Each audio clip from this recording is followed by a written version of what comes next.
ইসরায়েলের এই হামলায় ইরানের সামরিক বাহিনীর শীর্ষ নেতাদেরকে হারিয়েছে।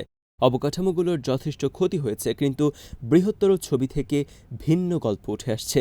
ইসরায়েলের হামলা আসলে ইরান সরকারকে তাদের জনসমর্থন নতুন করে গড়ে তোলার সুযোগ এনে দিয়েছে।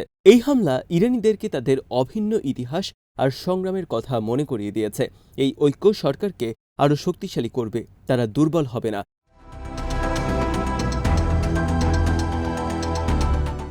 ইসরায়েল মনে করেছিল চাপের মুখে ইরানিরা তাদের নেতাদের বিরুদ্ধে অবস্থান নেবে, কিন্তু ইতিহাস বলে বাইরের হুমকিতে সাধারণত এর উল্টোটাই ঘটে।